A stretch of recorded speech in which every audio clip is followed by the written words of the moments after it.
Thank you all for bearing with us, and thank you all for being here tonight. We're really glad that you're here. For those who don't know, my name is Brian Franklin. I'm the Associate Director of the Center for Presidential History, and I get the pleasure of emceeing for the evening. So we're really glad you've come. I hope you'll pay attention, jump on our website, follow us on social media so you can keep track of the couple things that we still have coming up this semester, two pretty exciting final events after this one.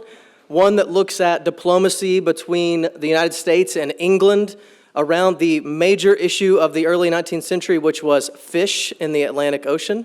I'm being very serious. And we've got one of our former postdocs is also returning to talk about that, Blake Earl.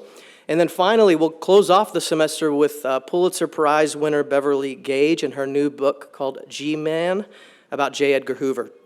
So keep those on your radar. Thanks again to Bruce Levy, wherever you disappeared to. He's a great colleague, and tonight is just a sort of a very tiny window into seeing what a great colleague he is here. Yeah. I get to pass him on the rotunda and talk about nerdy literature stuff because I secretly, when I went into grad school, I was kind of considering whether I wanted to do literature or history, and there are various reasons why I decided to stay in history, but I still like to read American Western literature all the time, so I get to nerd out with him in that way, in ways that maybe my history friends don't appreciate as much. I don't know. If you'd like to continue to support the CPH, in addition to your presence here, we'd love for you to think about joining our Article 2 Society. Many of you have heard about it. It's a way for you to support the work we're doing, the students we support, the postdoctoral fellows we support, and it's a way for you to maybe get a couple of chances every semester to have a little bit more insight or a little bit more of a kind of special invite to a smaller event with one of our speakers. And it helps us to continue to do the work we're doing. If you have any questions about that, I'd love to talk with you about it, or I can just direct you to where you can find info on the website. I want to jump finally to the point of tonight, in addition to the spaghetti western, which is Dr. Cecily Zander. Dr. Zander is an assistant professor at Texas Woman's University up in Denton, Texas. She got her PhD from Penn State University. And greatest accolade, I'm sure we would all agree, is when she spent 2 years here as a postdoctoral fellow at the Center for Presidential History. She is a prolific writer in the Civil War era with articles, chapters, essays about everything you can imagine in the 19th century American West. Battles, wars, generals, the wives of those generals, armies, fronts, forts, how to teach about those things. She's done an incredible amount, and it makes me a little bit jealous. All of that is very much culminated in this book that we're going to get to hear about tonight, The Army Under Fire, The Politics of Antimilitarism in the Civil War Era. It's a really great book. I've gotten to see a lot of portions of it all along the way. I also will just take a personal moment to say that Cecily is a truly excellent person. Anyone here who knows her would agree, I'm sure.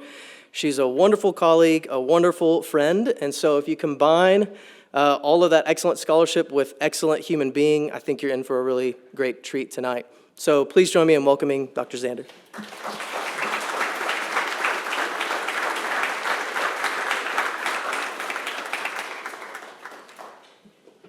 We're going to have our first lesson in what is history and what is memory there. Brian has just told you a myth about me, but that's all right.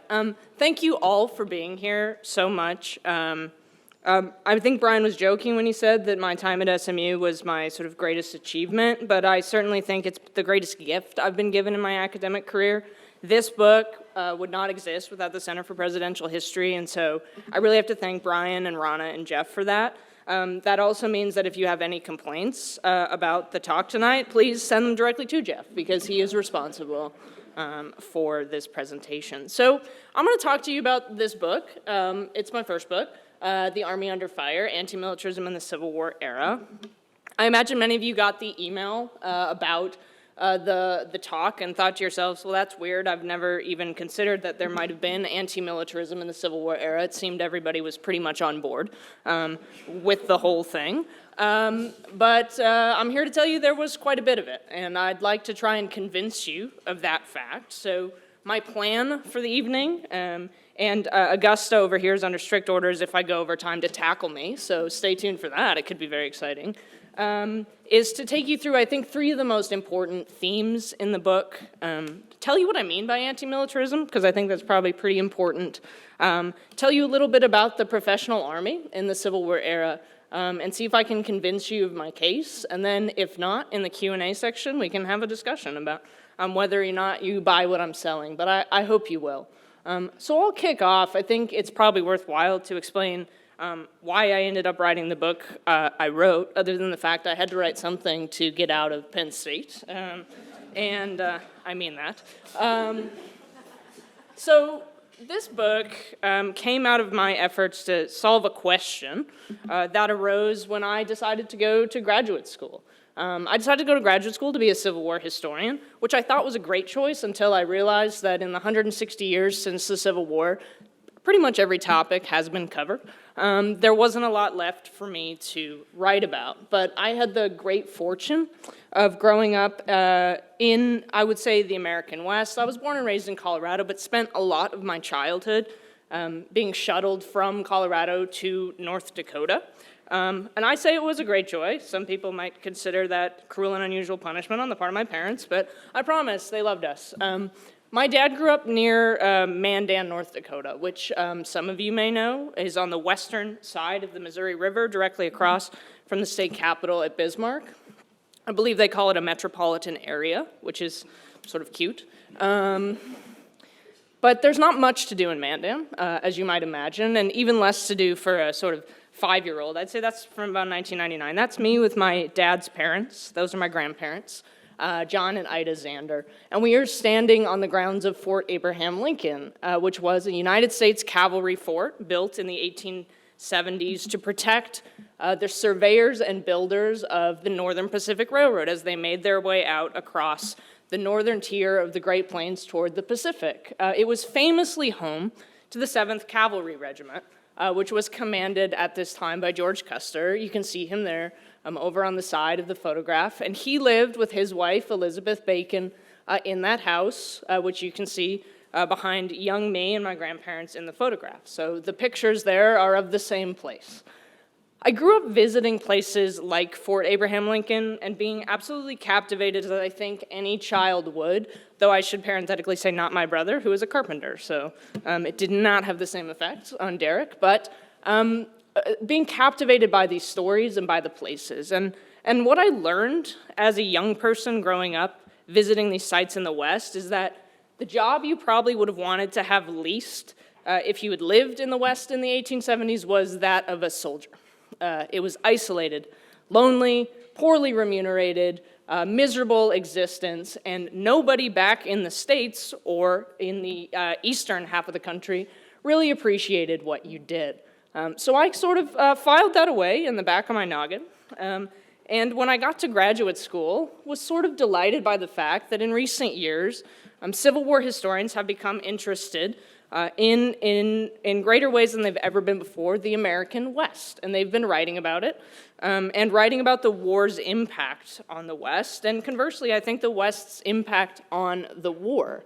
But what seemed curious to me as I was reading these new works on the Civil War and the West was that a lot of the scholarship, the literature, sort of claimed that the Civil War created a more powerful and robust army than had ever existed to that point in U.S. history, that it turned from the Civil War, went west, and carried out the final stages of the settler colonial conquest of the continent.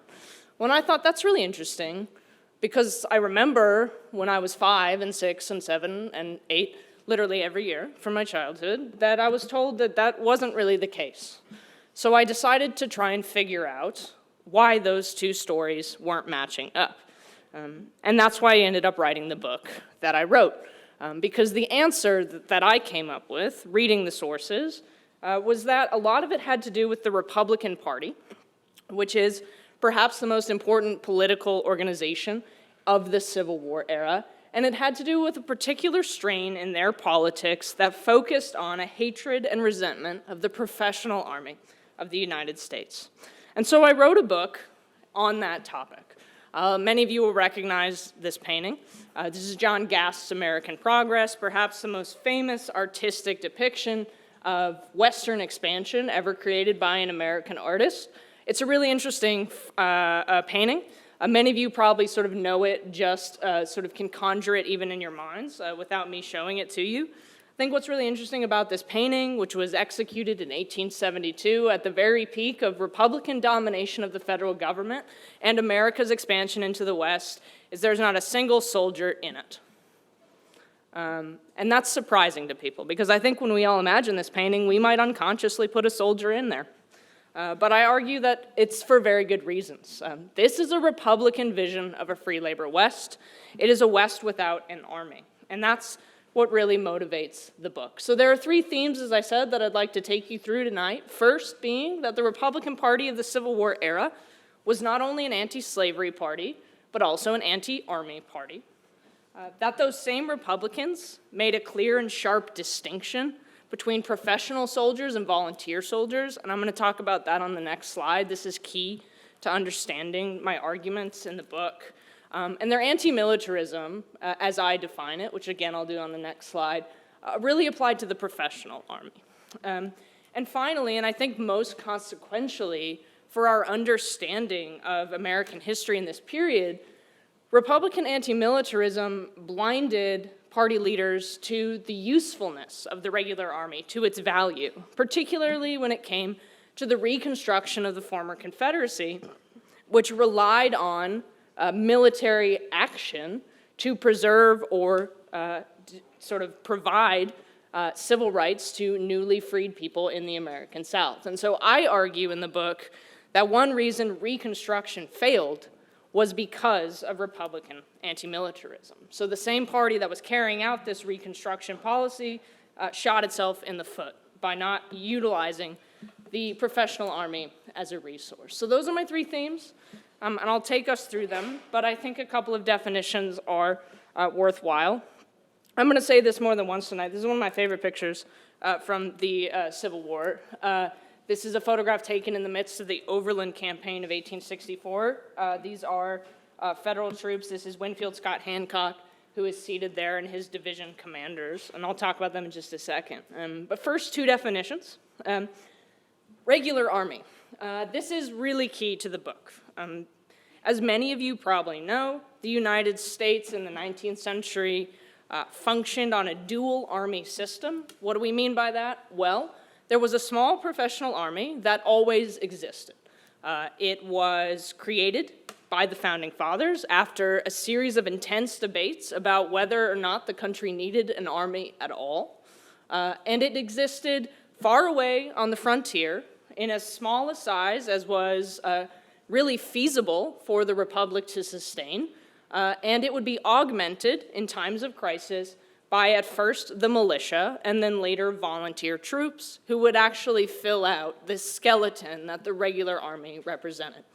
So I'm talking tonight about these regular soldiers, professional soldiers who made military service their career. If they were officers, they were probably trained at West Point, the National Military Academy, and they were considered by many Americans, whether or not they subscribed to Republican ideology, Democratic ideology, know nothing, what have you, as suspicious, as conservative, as antithetical to the values of a democracy. And there were, of course, good reasons for this, because Americans knew, as well as anyone, that Caesars and Cromwells, and more recently in their own times, Napoleons come along, and they use military victories to install themselves as dictators and overthrow democracies.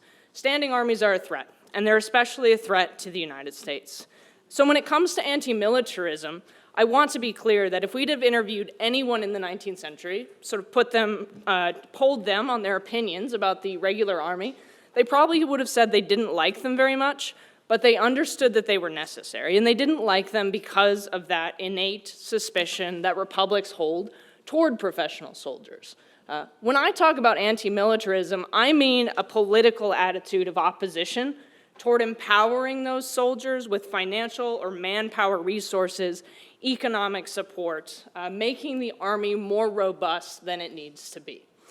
I'll explain where it comes from, but I just want to be very clear about sort of what that anti-militaristic streak that I'm talking about means.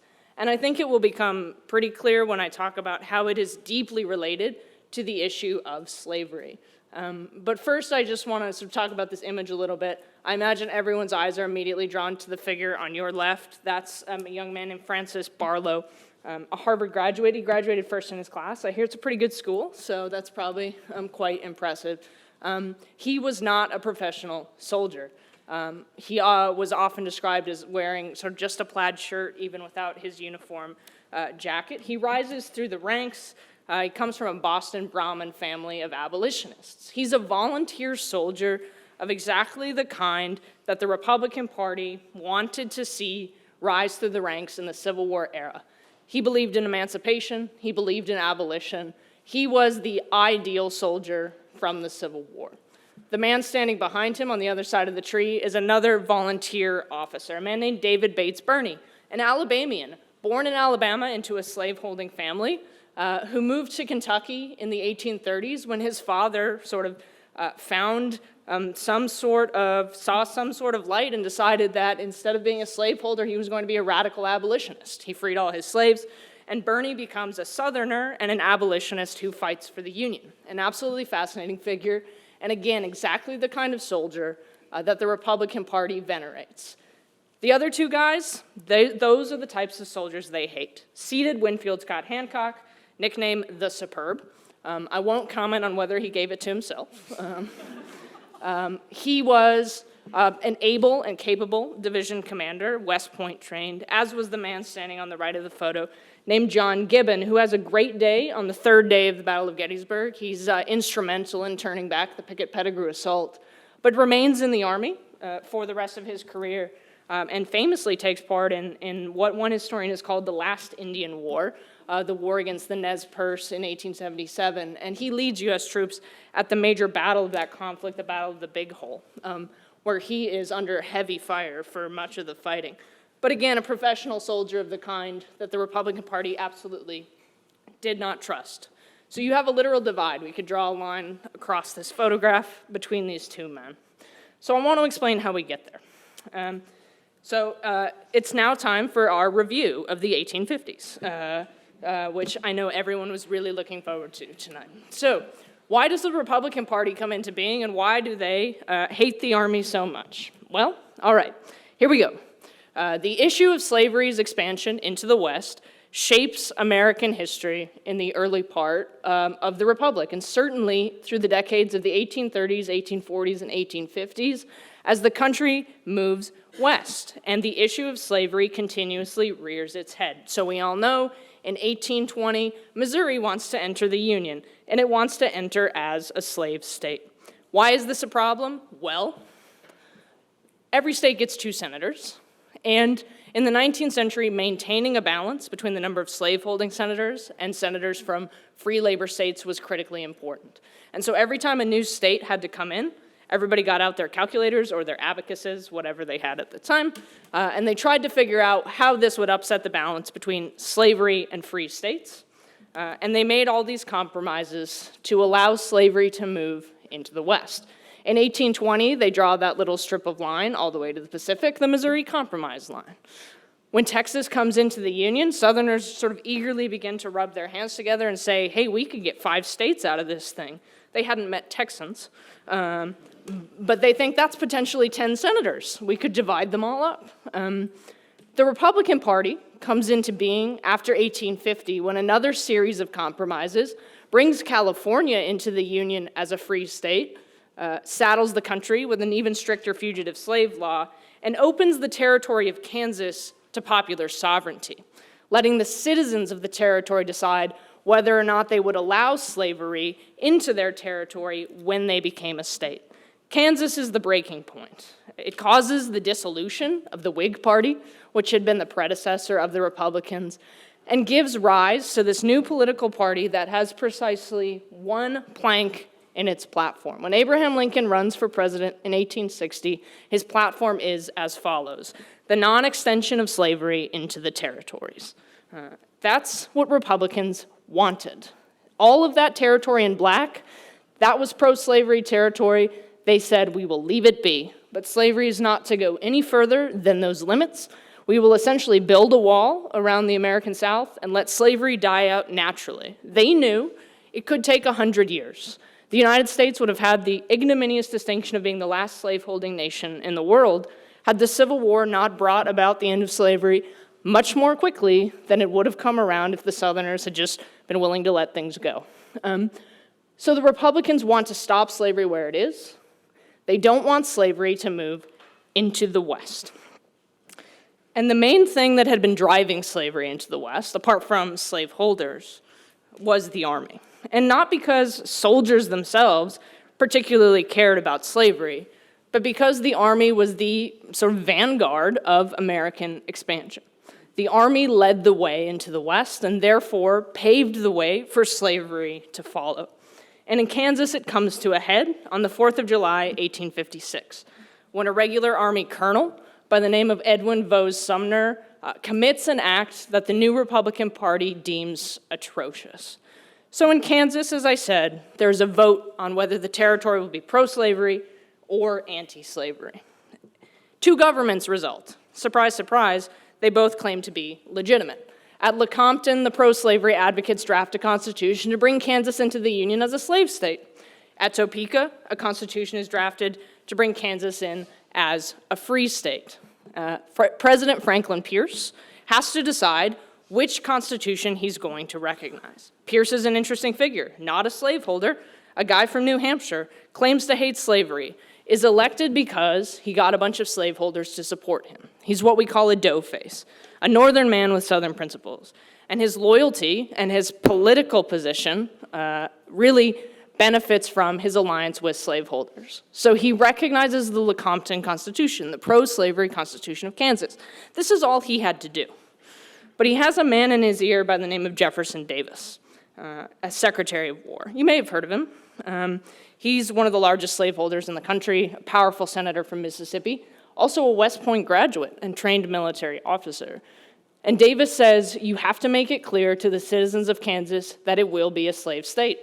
And he orders Colonel Sumner, with a regiment of the United States Infantry, to march to Topeka on the 4th of July, 1856, and disperse the Free State Legislature's meeting at the point of a bayonet, literally ordering federal soldiers to deny the First Amendment rights of American citizens. Sumner does it. He's a military officer. He's been given an order by his commander-in-chief. He calls it the most painful duty he had ever been called upon to perform.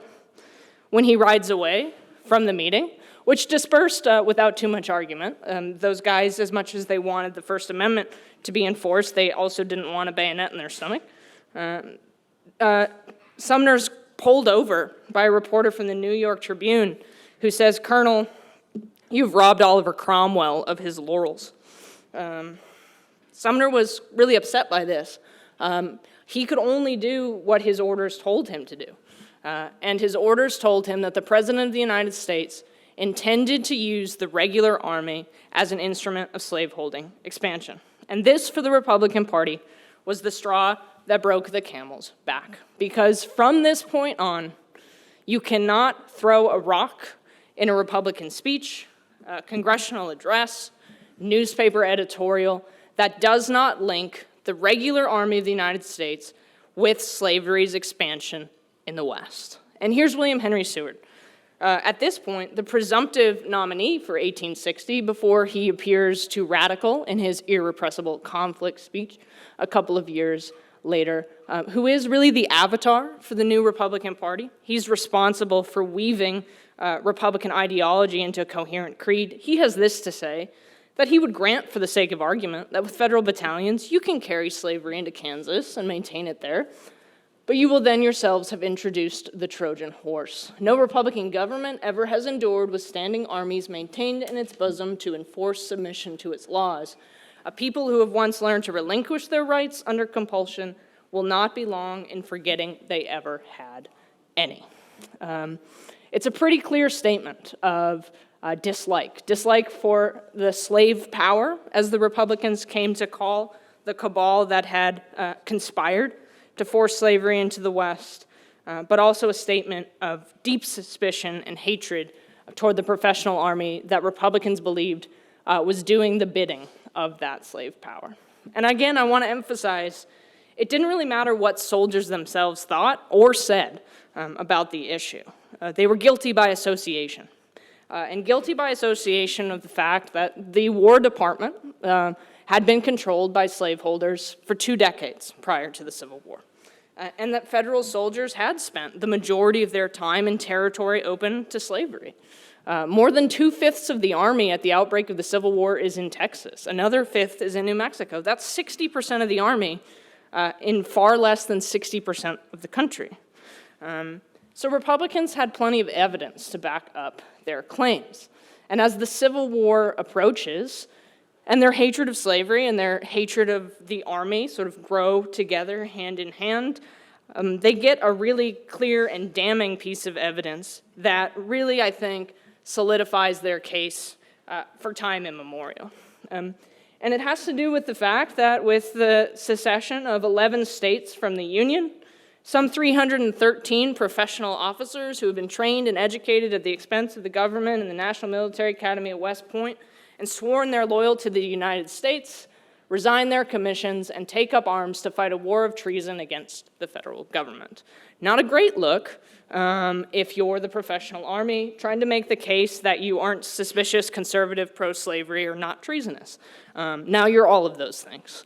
And everybody who's left behind, 70% of professional soldiers who are left behind are suspicious by association with these 313 officers. This, of course, is probably the most famous of those resignation letters, written April 20th, 1861, just a week or so after the firing on Fort Sumter and the official opening of the Civil War, just a couple of days after Virginia's Convention of Secession. I have the honor to tender my resignation of my commission as Colonel of the 1st Regiment Cavalry. Very respectfully, your obedient servant, Robert E. Lee. And Lee, of course, says he cannot draw his sword against his native state. With Virginia goes Robert E. Lee, and with the slaveholding South goes a good portion of the professional army. And Republicans you can sort of see the gears turning in the minds of the Republican Party, who are in a really tough position because it's very clear that war was upon them, and they really didn't trust the army at all, but they didn't have anybody else who could lead troops at this crunch point in 1861, 1862. So they acknowledged for the time being that they needed to rely on professional soldiers, but they held them in great suspicion. Now you would think that with a great deal of success on the part of these professional soldiers, the Republicans would have started to change their minds about the professional army. I'm here to tell you they absolutely did not. You have Republicans as late as 1865 saying that they don't think West Pointers have what it takes to win the war. And I kind of like to imagine Ulysses S. Grant reading reports of these speeches in Congress just going, I don't know what more you want me to do. I'm doing my best. So why, during the Civil War, does Republican resentment of the professional army only grow deeper? Well, it has to do with that suspicion and that sense of the professional army as an institution that is antithetical to democratic ideals. The professional army in the Civil War, and professional officers in particular, are branded as lowercase c conservatives. They are not men who embrace emancipation. They are not men who immediately advocate for abolition. In fact, by and large, the soldiers of the regular army who serve in the Civil War advocate for a limited and conservative conflict that would not take an especially harsh tack against the Confederacy, in the hope that by waging an easy war, the Confederates would be convinced to come back without too much harm being done. The avatar for this type of warfare is, of course, George McClellan, who becomes the public enemy #1 of the Republican Party in the Civil War era. These conservative officers who refuse to take action against the Confederacy are a real bugbear for the Confederates. And there's a few great quotes that occur throughout the war that I think are just worth sharing with you about these professional officers. Michigan Senator Zachariah Chandler, a true radical Republican, Quote, "The West Point Academy has produced more traitors than all the institutions of learning and education that have existed since Judas Iscariot's time."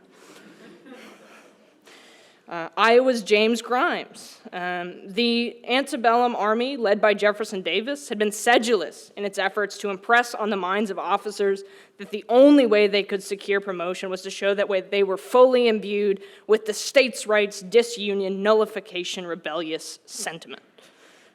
Chandler again, he really didn't like the army. An army of officers utterly worthless, scattered all over the land, leeches on your treasury who you will never need. And Martin Conway of Kansas, there was not more than one sincere abolitionist or emancipationist among the military authorities. And Joseph Medal, the pro-Republican editor of the Chicago Tribune, in a letter to Secretary of War Edwin Stanton, said that the secretary would discover scores of lukewarm half-secession officers in command who cannot bear to strike a vigorous blow lest it hurt their rebel friends or jeopardize the precious protectors of slavery. This is the kind of point where I'd like to talk to my students about how when we say that people today say mean things in Congress, we have no idea. There's nothing new in history in this way. Republicans get increasingly frustrated by the refusal of West Point officers in particular to wage a harsh war against the Confederacy. So they do what Congress does best and form a committee.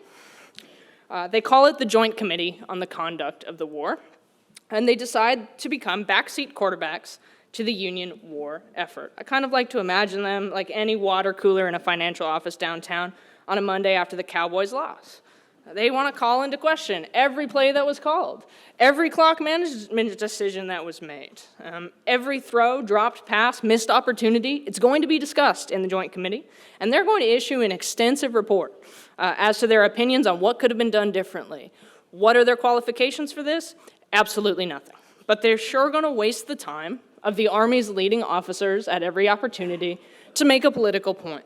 And more often than not, that point is about the refusal of Army officers, especially professional officers, to make a more definitive statement about the issue of slavery, to embrace emancipation, which was the cause célèbre of the Republican Party. So here's a great example of a guy who I think you would be hard-pressed to say waged a conservative war on the American South.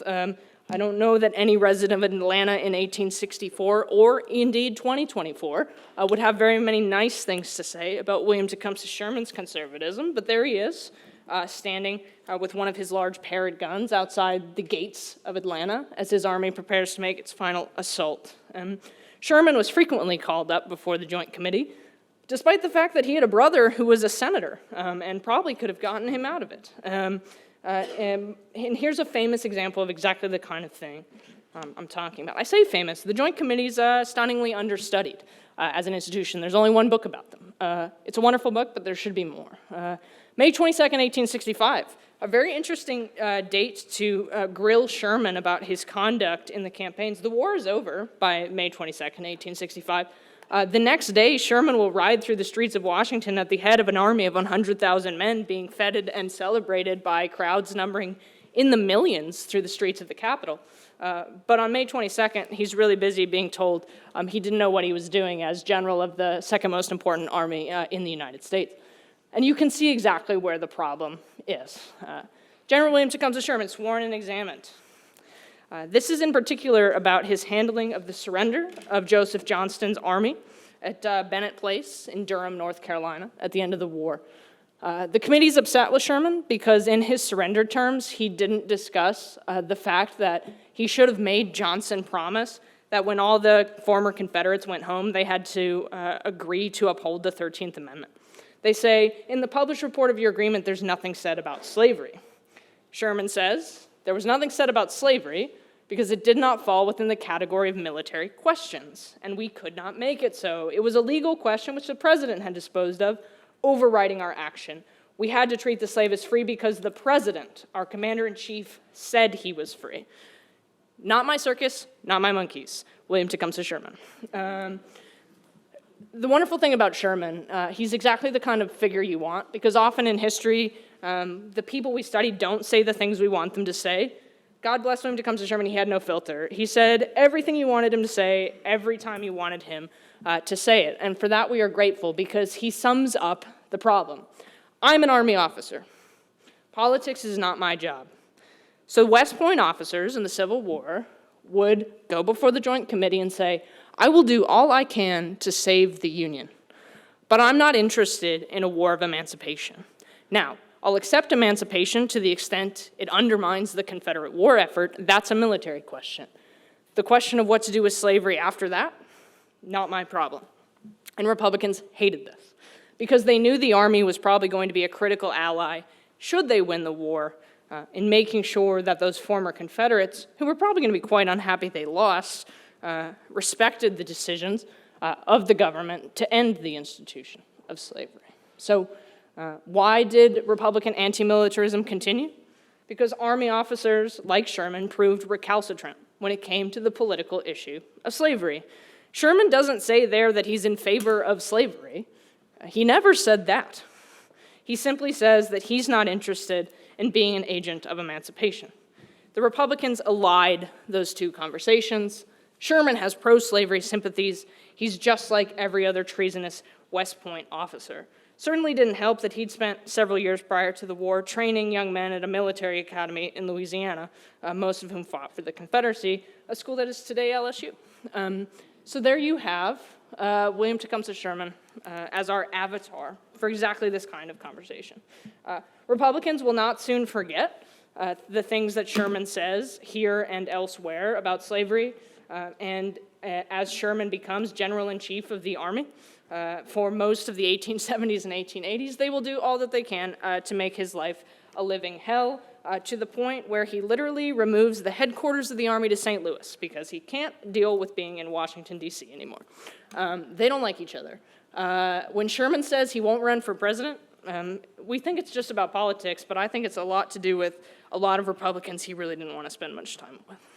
So we have this conversation that goes on throughout the war. West Point officers, the professional army, make themselves no friends. And then the Republicans are really in a tough spot because, spoiler alert, the Union wins the war. And then perhaps the bigger problem begins. How do you get these 11 Confederate states to accept the fact that 4 million people that they really still believed that they should be allowed to own and order around were free? And not only were they free, they were citizens, and not only were they citizens, the men among them had the right to vote and make political decisions. It was not going to be easy. You needed a way to enforce these new doctrines, these new amendments to the Constitution. And the Republicans know, deep down, that the professional army is the instrument that they have to do this. And so in 1866, they agree that the professional army will be raised to the greatest number of soldiers that it ever had in the 19th century, 50,000 troops. 30,000 of those soldiers will be assigned to Reconstruction service. 20,000 will return to the West and take up the Army's traditional duties of protecting the railroads and immigration lines across the continent and waging wars against indigenous nations that the country wished to remove from desirable land in the West. So you have a Reconstruction Army that is absolutely vital to any hope of the Republican plan for Reconstruction to succeed. And what I'm really talking about here is a period that historians call Congressional Reconstruction, which begins in about 1867 and lasts until what we have long considered the traditional end of Reconstruction in 1876.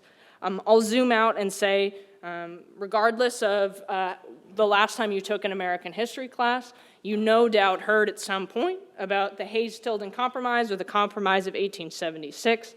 It ends Reconstruction by political agreement. There are a couple things you'll know about that compromise. One, because the election that year ended in a tie in the Electoral College, Congress agreed to make Rutherford Hayes the Republican Northern candidate president. And in exchange, they would remove all soldiers from the former Confederacy and bring an end to Reconstruction. Reconstruction's end is directly tied to the Army. And everyone learns this, we hope, at some point in their American history courses. First half, second half, it all centers around this date. But I argue that if you actually look at the numbers and the data, there's really compelling evidence to say that as a military matter and a military issue, Reconstruction is practically dead by 1872. I'll show you that information in just a second. But I want to be clear that this is not just a sort of political issue. It's an issue on the ground as well, as you have sort of put very clearly here by a black minister in 1869. The only thing standing between, quite literally, a white South that is embittered and angry about how this war ended, and 4 million recently freed people who want the rights of citizenship that some of them put on uniforms and fought for, and others risked their lives to obtain, was the Army. Without the Army, Reconstruction is an impossibility, and as John Alvord says, only military force for some time to come could prevent the frequent outbreak of every form of violence. So the Republicans have a problem. They know they need the Army, but they really can't shake this hatred that they have for professional soldiers. And reading their speeches is really funny, because they will say, sort of within 2 or 3 sentences of each other, we need troops in the South, but if we could reduce the Army, that would be ideal. And more often than not, despite their proclamations to care deeply about preserving the rights of newly freed people, they choose economization and reduction over black civil rights. Eric Foner asked us to think in his definitive work on Reconstruction of the era as an unfinished revolution. One reason that work went unfinished was because the best resource for undertaking it had melted away from the South by 1872 at the latest. So here's a graph. My book, unfortunately, has lots of numbers in it. It terrifies historians. My dad's a math teacher. He's already found several errors in my calculations, and I told him I didn't need to know that. They were just misplaced commas. There weren't serious issues. As I said, we begin in 1866 with 30,000 troops in the South. Now, that's quite a bit. That's more than double the size of the antebellum army had been for the entire country. But Philip Sheridan thought you needed 50,000 troops for the South alone. Ulysses Grant thought 100,000 to really do the job that you needed to do. Well, they get 30. But as the former Confederate states rejoin the Union year by year, those troops melt away. There's a huge reduction after a wave of 7 states come back in 1872. That brings the Army down to a third of the number that they began at. And then again down to 4,000, so almost just more than 1/10 of the size they began at by 1872. To me, this is pretty compelling evidence that Reconstruction as a military issue was over by 1872. It was over as a practically enforceable issue. And if you need the Army to enforce Reconstruction, you don't have enough soldiers there to do that. And so that's why I argue that Republican anti-militarism and this zeal for reduction makes it so that they end Reconstruction much earlier. They give up on Reconstruction much earlier than historians have traditionally acknowledged. So that's the kind of key to understanding the third theme of the book, that Republican anti-militarism isn't just a political idea that I was interested in detailing. It was a political philosophy with serious and severe consequences. Now, you may be wondering, okay, they reduce those troops, maybe they send them to the West. No, they just reduce the size of the Army. By 1870, the Army is reduced to 30,000 total troops.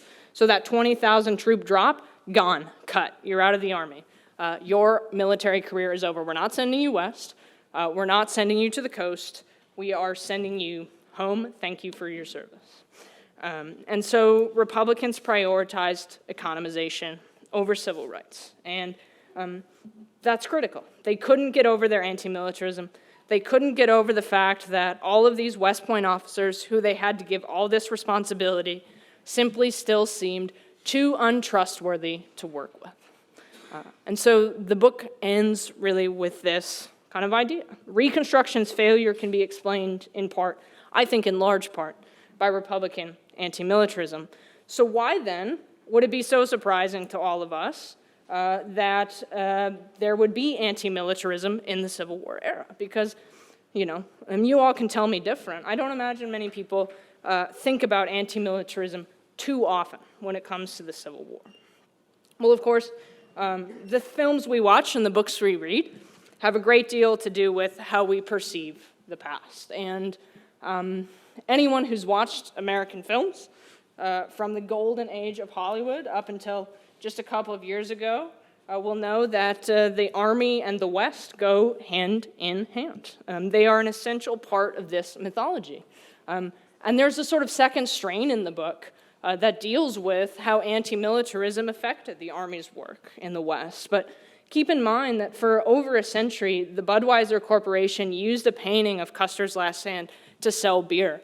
And that when Buffalo Bill, who becomes the first sort of national cultural icon, creates his Wild West show, he does so in part based on the Custer myth. And some of the first films that are ever made by Hollywood center on the Custer story. The most famous of those is They Died with Their Boots On, with Errol Flynn and Olivia de Havilland, two of the most famous figures in the history of American cinema, playing George and Libby Custer.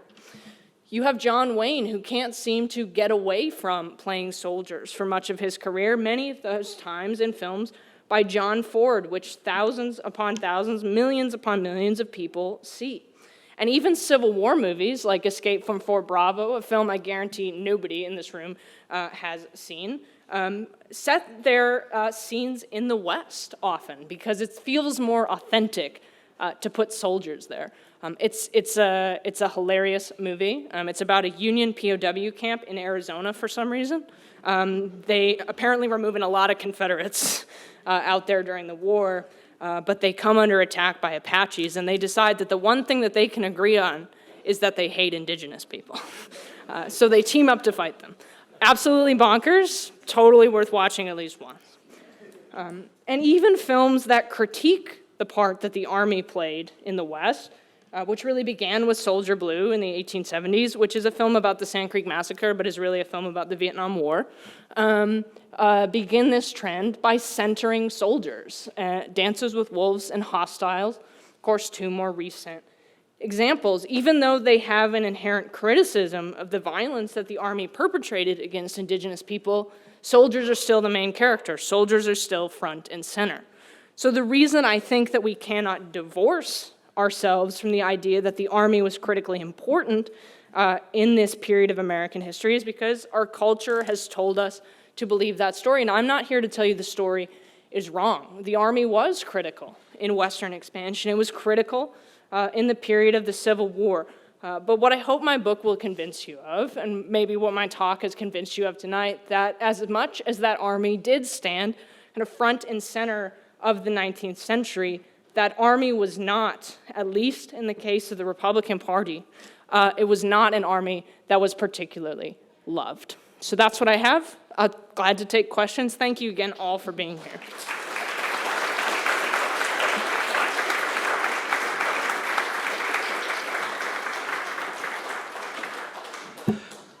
All right, before we do Q&A, I just have one more, because this is how tonight's going. I have a little curveball for you, which is, if you want to buy the book, and I strongly encourage you to do so, our bookseller actually has to leave in about 10 minutes before we're done. So if you really want to have one tonight so that you can have that, have Dr. Zander sign it, I invite you to step out and grab it while we start the Q&A, okay? So there's that announcement. So we've got a couple of people on either side with microphones. I'm going to let Cecily run the Q&A herself, but please, I ask you, wait until the microphone gets to you so that we can all actually hear your question and so that we can hear it on the film as well. Okay, so I'll turn my mic off for now, but please throw your hand up and I'll let her run her own Q&A. Please be nice to me.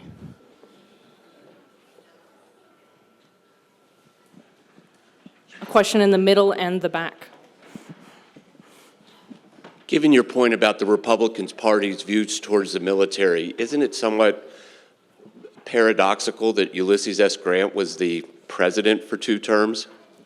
Yeah, and I think one reason that they pick him as their candidate is because he's the figure most likely to, if a bunch of guys got ideas about following a military officer to stage a coup on the White House and take over the country, he'd be the guy that they'd pick to be in charge. So it kind of prevents that from happening by legitimizing him as a politician rather than a soldier, kind of pulling him out of the army. And he's not very, also he doesn't have much political savvy. One person called him a baby politician.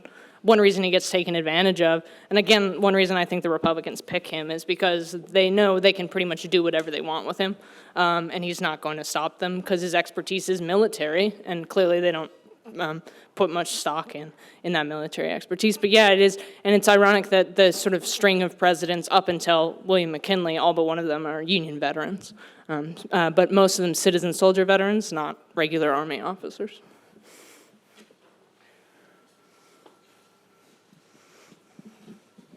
You mentioned a bunch of Republican Congress people and some examples of how they railed on the Army. Can you, or did any of your research or archives say what President Lincoln's view of the Army specifically was?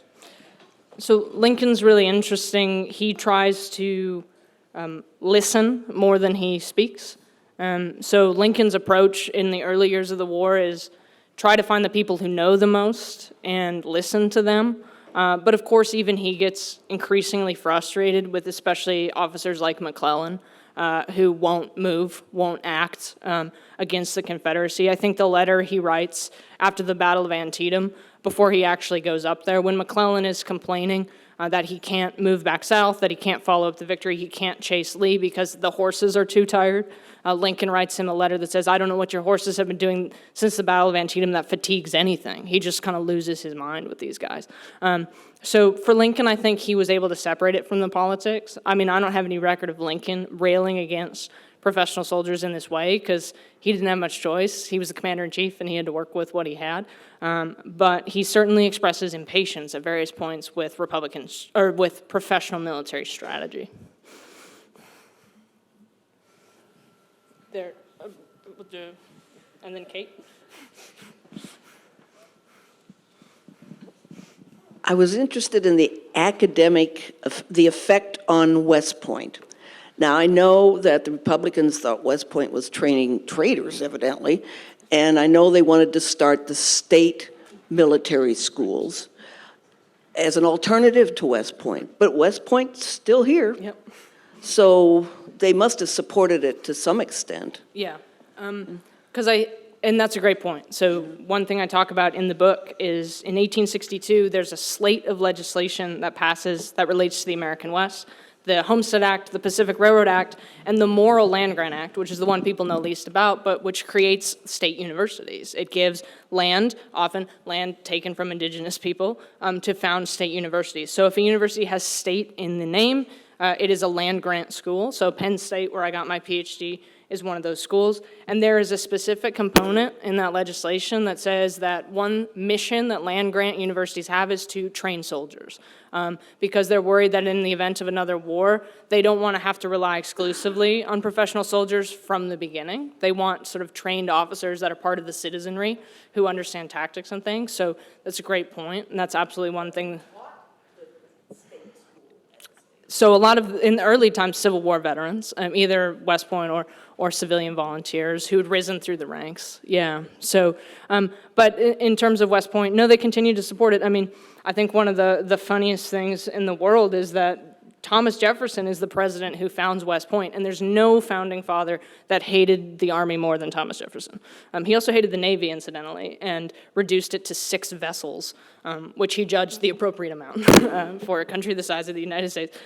Hey, I went to the better school that Thomas Jefferson founded, the University of Virginia, and I don't like him very much either, so thank you. Okay.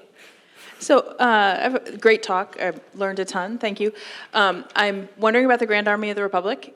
You did a wonderful job articulating the distinction between regular army and volunteer army.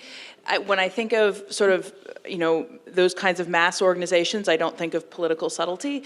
Do they manage to maintain that distinction and sort of position themselves as anti-regular army as well? Yeah, absolutely. And they lobby specifically for, so the Grand Army of the Republic is the largest union veterans organization in the country. It's also basically the voting bloc for the Republican Party for the 50 years following the Civil War. They were de facto Republican clubs in many ways. There's been a lot of great work on the sort of rise of citizen officers, so men that rise from the ranks to command regiments and corps and divisions in the Union Army, the way that they inculcated Republican politics in the regular enlisted soldiers and made armies that were not necessarily political at the outset, quite political by the end of the war. So there's a lot of work that demonstrates, like, there's a clear transition in radicalizing, to some extent, just every single soldier who put on a blue uniform. Yeah, they're very, very political, and I think the most clear example we have of the way in which they adopt that kind of anti-army tack. They get a lot of representatives elected to Congress who vote against army increases and things like that. That's one thing.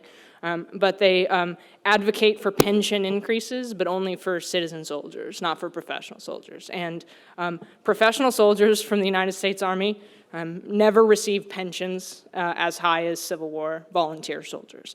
And the numbers are staggering. It's almost twice as much a monthly pension to have been a volunteer as to have been a professional soldier. And they act like it's a zero-sum game, and it's often expressed that way in Congress and in speeches advocating for these pensions. John Logan, who is the head of the GAR, he's also a really important senator and a Civil War veteran who had been passed over for promotion in William Tecumseh Sherman's army by a regular army officer and took that to his grave as like a nursing loathing hatred, would frequently say that if we give raises to the professional soldiers, that's money we're taking from the cripples and the widows and the orphans of the war. And one of my favorite speeches he gives, William Tecumseh Sherman is sitting in the balcony of Congress, and he basically goes on for 3 hours about all the reasons William Tecumseh Sherman shouldn't be paid very much for being general of the army. So no love lost between those two organizations. Citizen soldiers didn't like when regular officers told them what to do. They didn't like it during the war. They viewed them as aristocratic, hierarchical. Martinet is the common word they use, and that continues into the postbellum period. They don't like the professional army, regardless of its contributions to the war effort.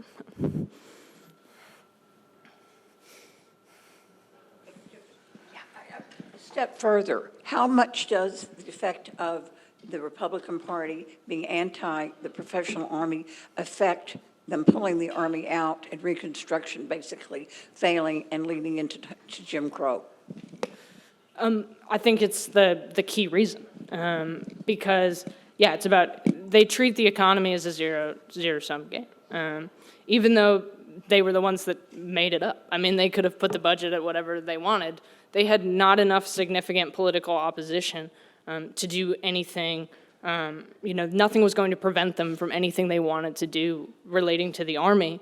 The other thing I neglected to mention, but is important to note, is that, of course, prior to the Civil War, the Democratic Party had been really the pro-slavery party and been a supporter of the army. They're the ones who get the army increased in 1854 by 4 regiments. They're really friends of the army. Quite ironically, because the South is subjected to martial law, all those Democrats in the South who had once really liked the army, all of a sudden didn't like the army at all. So the army goes from having at least one party that's really in support of it in Congress in the pre-war period, to having both political parties hate it kind of equally, though for different reasons, in the postbellum period.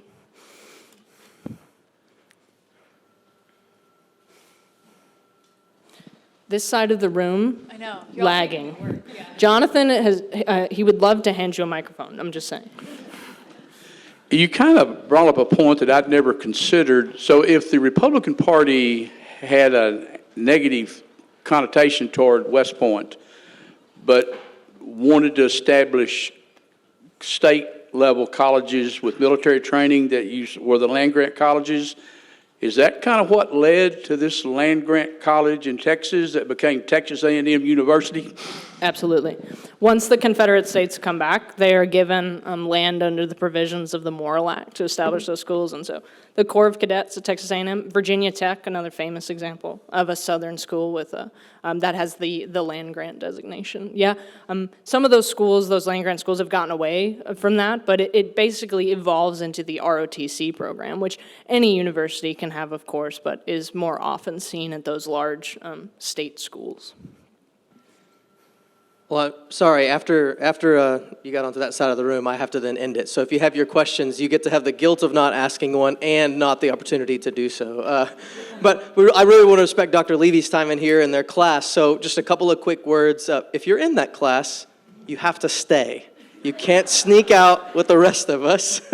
But those of you who would like to talk to Dr. Zander afterwards or kind of mingle and talk a little bit more, unlike previous times, I'd like to ask if we could maybe move it out onto the rotunda so the class could continue in here. So thank you all again for being here. Please join me in thanking Dr. Zander again.